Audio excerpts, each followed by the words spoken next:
merecer lo que fijas en mí, tomas mi vida por completo. Hoy puedo entender lo que eres para mí. Incomparable. Dios te bendiga. Recibe un saludo muy caluroso de esta tu amiga y pastor Lilian Lavoy. Hoy continuamos la serie Edificados y vamos a hablar bajo el tema la oración en el nuevo pacto. Yo quiero que te unas conmigo ahí para orar en esta noche antes de comenzar. Señor, te damos gracias porque tenemos acceso al Padre. Te damos gracias porque somos tus hijos.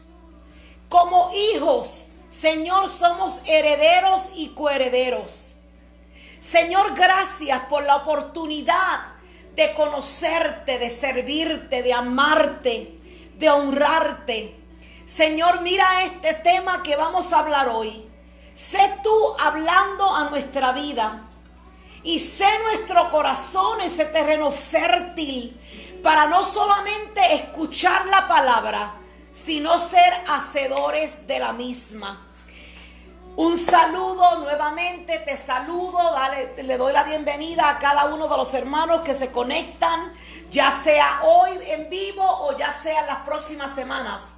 En esta noche, como te mencioné antes, yo quiero hablar sobre el tema la oración en el nuevo pacto. Usted sabe, y yo quiero recordártelo, que la oración es una de las herramientas más poderosas que Dios le dejó a la iglesia. La oración no es nada más que hablar con Dios. Pero me gustó algo que leía esta semana, donde definían la oración como un diálogo. Porque es hablar con Dios, pero permitir que Dios también nos hable. Yo tuve el privilegio de crecer en el Evangelio y siempre he pensado que soy una mujer de oración. Porque me gusta intimidar con Dios, disfruto su compañía. Yo no sé cómo usted comienza el día, pero cuando yo me levanto, yo desayuno con Él, limpio la casa con Él, voy de compras con Él. Y todo lo que hago he aprendido que lo hago con Él. Ahora, algo importante que tú y yo tenemos que entender es que Dios no es alguien que está allá fuera, sino que Dios está dentro de ti. Entonces, cuando te dije que vamos a hablar sobre la oración en el nuevo pacto, quiero compartirte 4 cosas que el Señor ha venido enseñándome y yo te las quiero compartir hoy. Por ejemplo, ese concepto de tener claro de que Dios está en mí y yo en Él. Y cuando estamos hablando de la oración, entonces comienzo con este primer concepto.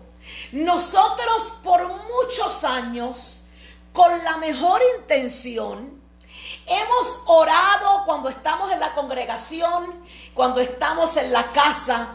Señor, ven.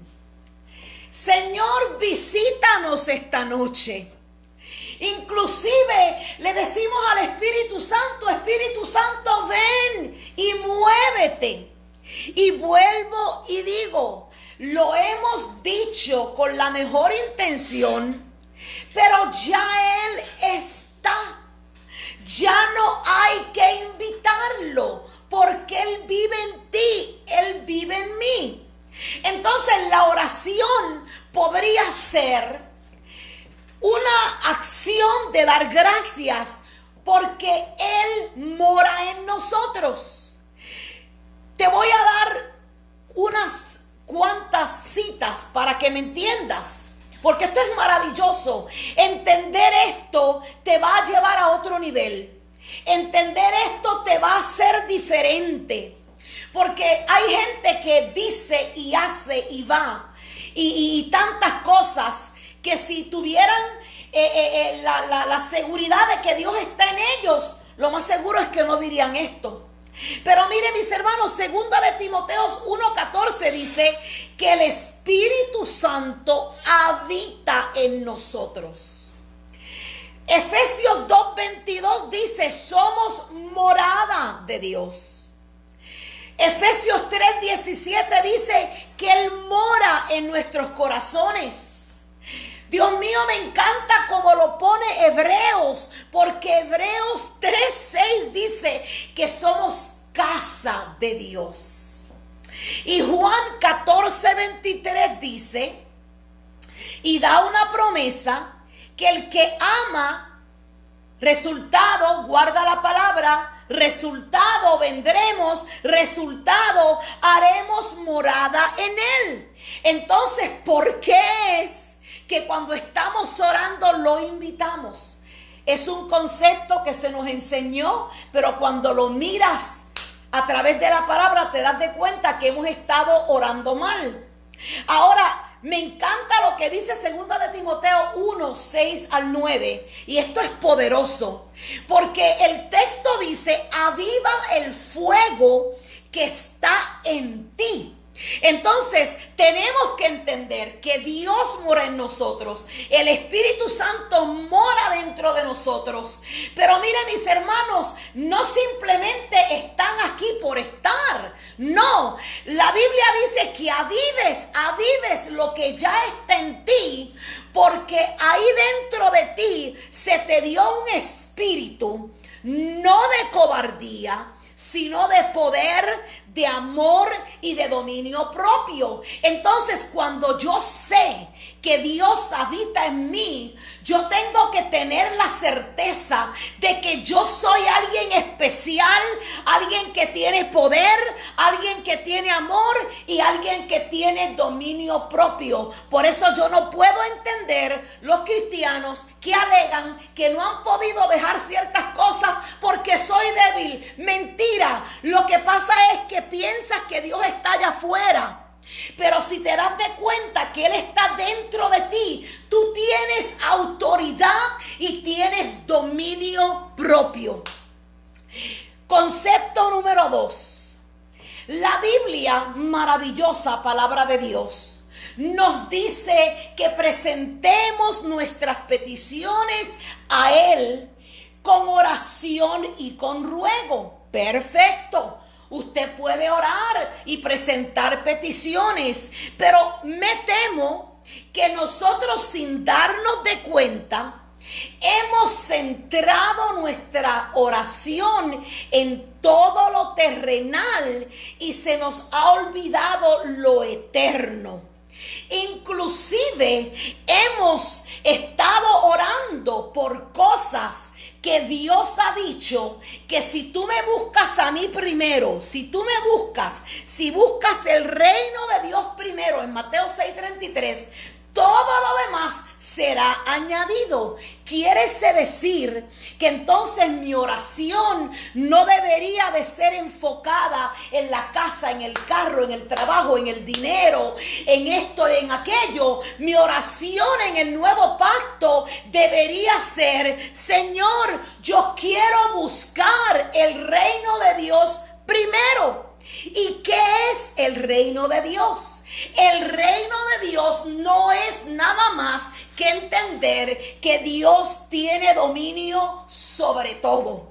Entonces, si yo cuando estoy orando comienzo a dar gracias por ese dominio, por esa autoridad, por ese reino que ya llegó, entonces la Biblia dice que si yo busco eso primero, si yo puedo entender que Dios es el dueño de todo y que está por encima de todo, y yo honro esa presencia de Dios, la Biblia me está diciendo que todo lo demás va a ser añadido. Entonces, ese es el segundo concepto. Comencemos a orar para poder conocer el reino de Dios.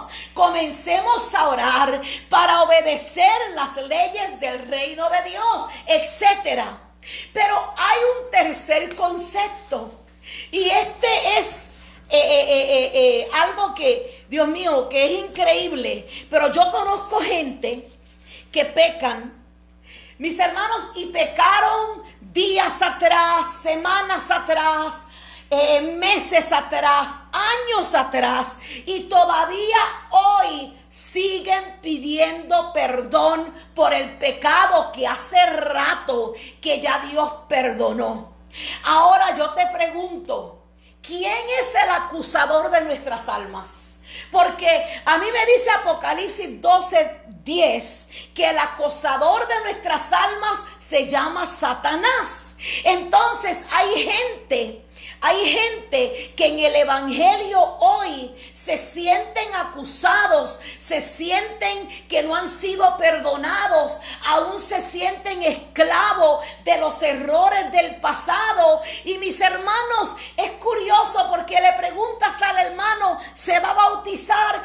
No estoy listo, fíjese hermana, que hay cosas que tengo que dejar. Hermanito, fíjese que me encantaría que se pusiera a trabajar en la iglesia, en este ministerio. Ay, hermanita, fíjese que yo todavía no puedo. Porque dentro de ellos continúan sintiéndose culpables, sintiéndose que tienen que hacer demasiado de sacrificios, y por más que oran y que ayunan y buscan, nunca se sienten conformes, porque sin darse de cuenta es con su fuerza que ellos pretenden ser perdonados. Yo voy a sacrificar tal cosa, yo voy a dejar tal cosa, yo voy a hacer tal cosa, entonces Dios me va a perdonar.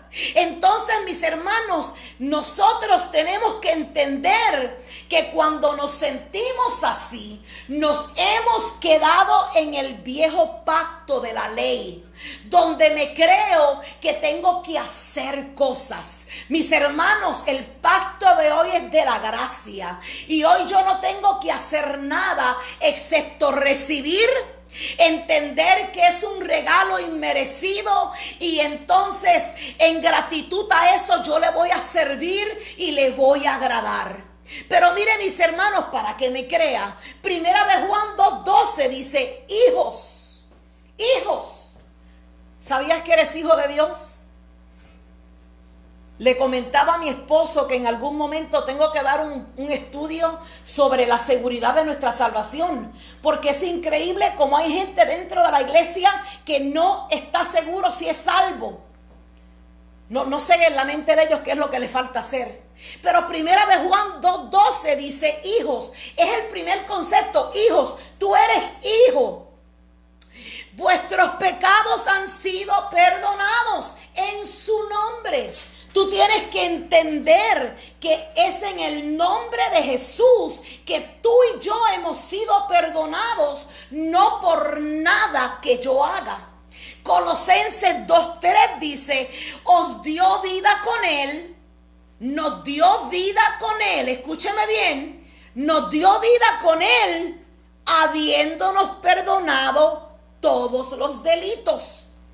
Colosenses 3:13, como Cristo os perdonó, perdonaos unos a otros. Entonces, esa oración donde tú te sientes continuamente pecador es porque no entiendes el nuevo pacto. Entonces, mis hermanos, Lucas, y quiero compartir algo bien interesante que sentía, que veía, que Dios me mostraba esta semana. La importancia de yo sentirme perdonado, porque dice Lucas 7:47 que al que mucho se le perdona, más ama. Si yo entiendo que yo he sido perdonada, eso va a resultar en que yo voy a amar más a Dios. Entonces, ¿por qué yo tengo que amar a Dios? Porque Juan 14:15 dice: si me amas, o sea, si yo entiendo que yo he sido perdonada y se me ha perdonado todo y se me ha perdonado mucho, dice que el que más se le perdona más ama. Y entonces Juan dice: y si me amas, guardarás mis mandamientos. Entonces tú y yo necesitamos entender que hemos sido perdonados. ¿Por qué? Porque resultado, si yo sé que se me perdonó, yo voy a amar. Resultado, ahora yo voy a guardar la palabra. So, créame que si alguien no quiere que usted entienda que ha sido perdonado, se llama Satanás. Y él no tiene parte ni suerte con usted a menos que usted se meta en su terreno. Ahora, el último concepto, antes de entrar en algo más, es el concepto de la guerra espiritual. Le voy a ser sincera, yo personalmente pasaba horas haciendo guerra espiritual.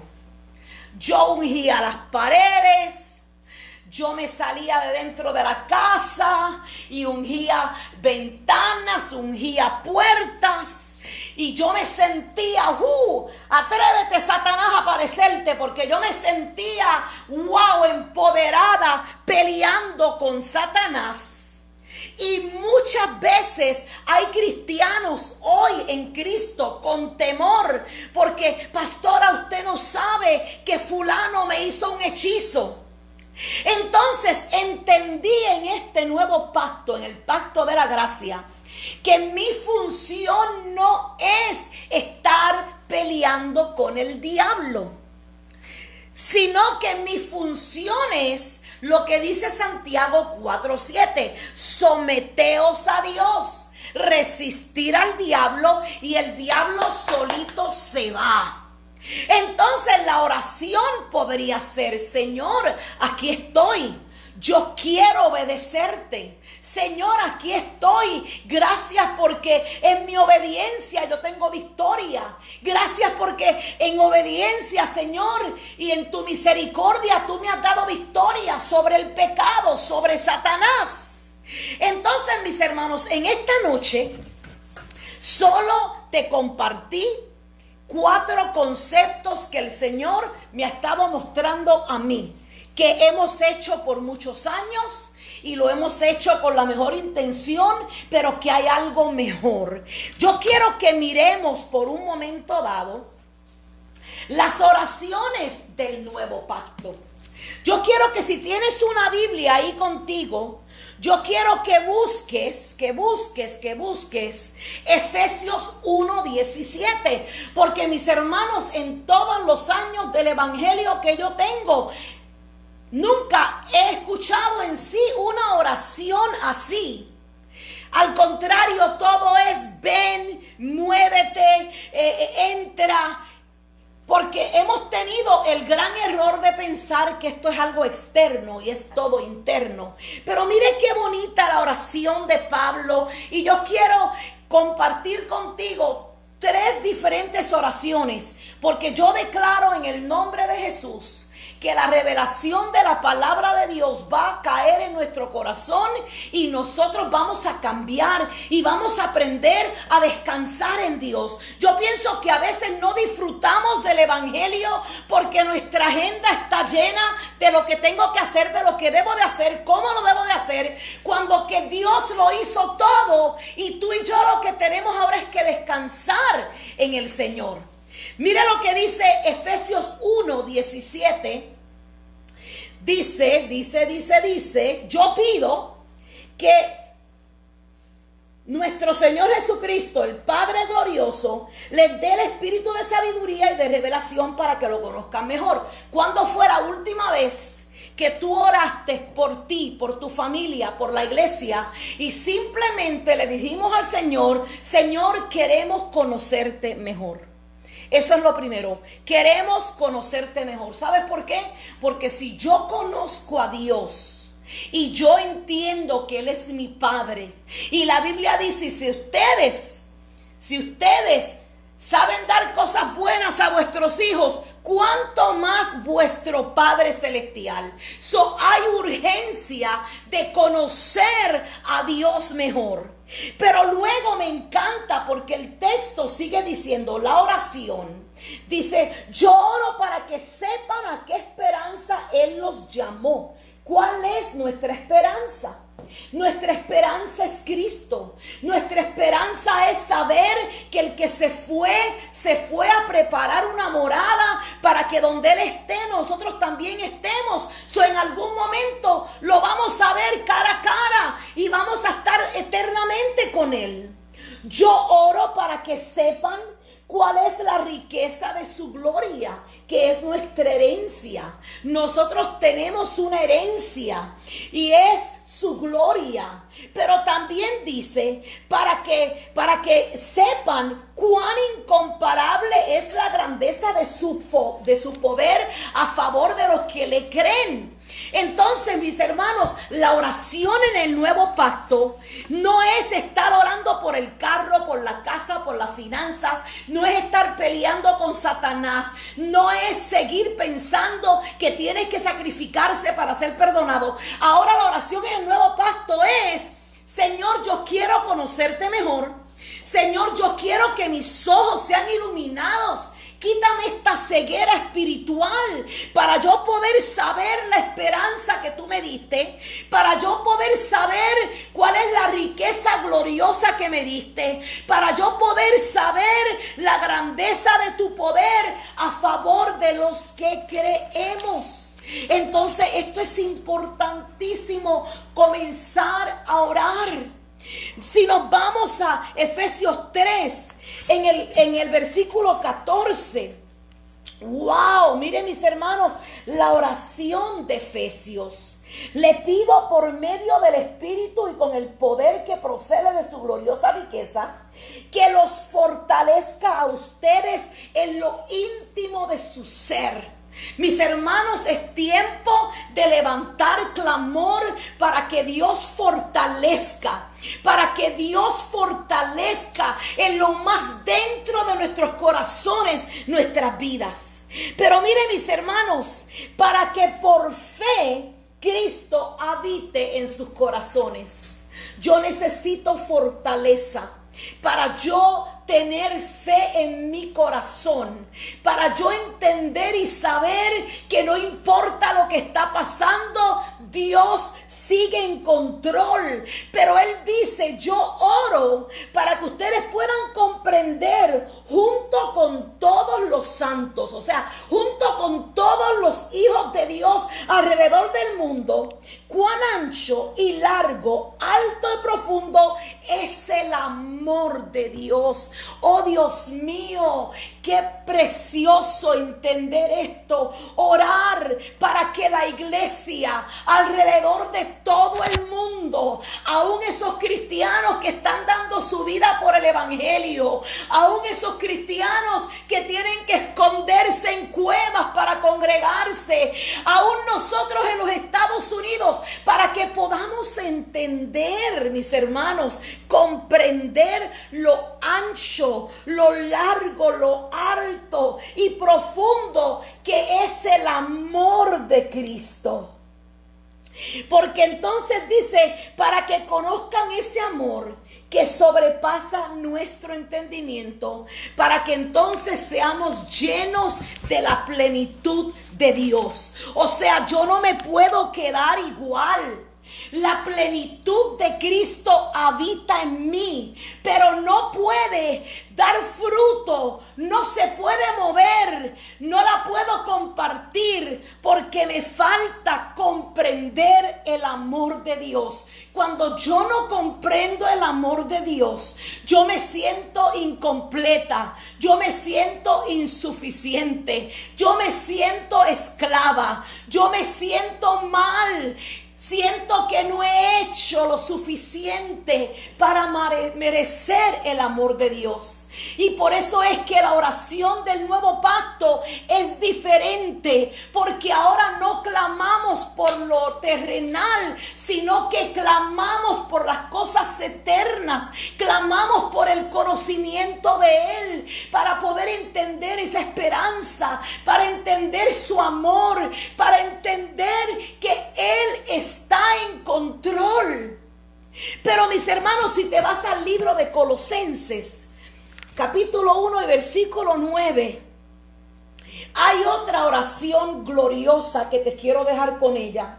Mire lo que en el libro de Colosenses se pide. Pedimos que Dios les haga conocer plenamente su voluntad. Dios de mi vida, con toda sabiduría y comprensión espiritual. Vamos a pausar aquí. Mire lo que Colosenses ora. Mire la oración de este nuevo pacto. Yo oro para que nosotros podamos conocer plenamente su voluntad. ¿Por qué Dios no ha contestado algo? ¿Por qué Dios no ha permitido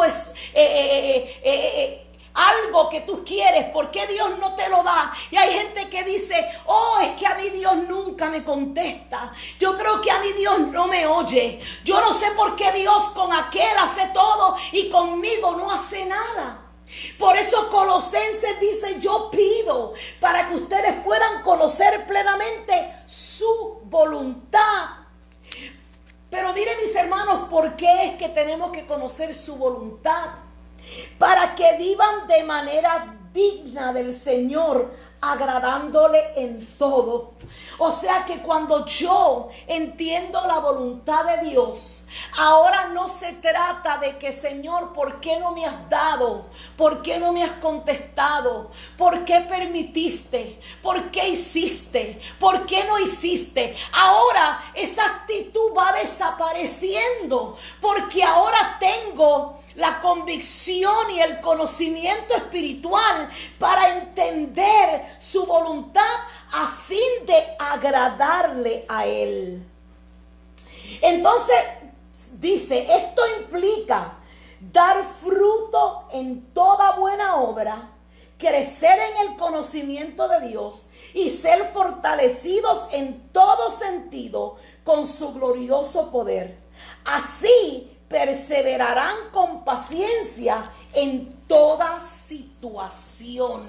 Dios de mi vida, ¿qué es lo que tú estás pasando en este momento? ¿Cuál es la situación que te tormenta? ¿Cuál es la situación que te ha robado el sueño? ¿Cuál es la situación que te quiere robar la paz? ¿Cuál es la situación que te hace dudar, que te descontrola?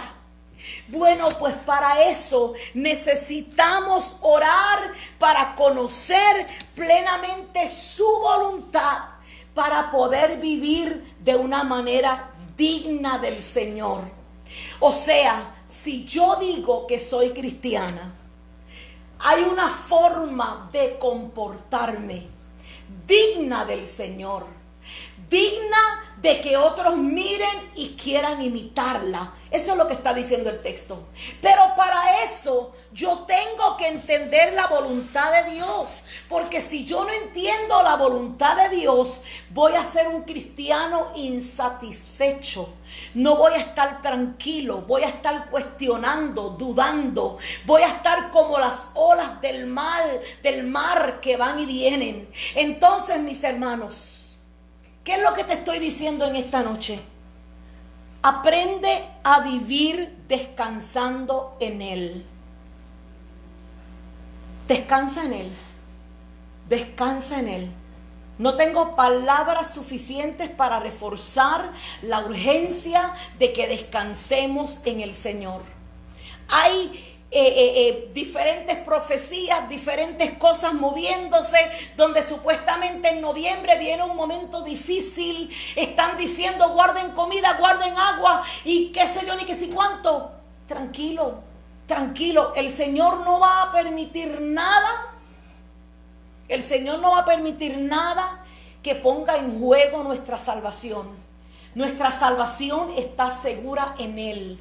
Y nada ni nadie nos las arrebata. Pero sí necesitamos aprender a descansar en Él. Pidamos conocerlo mejor.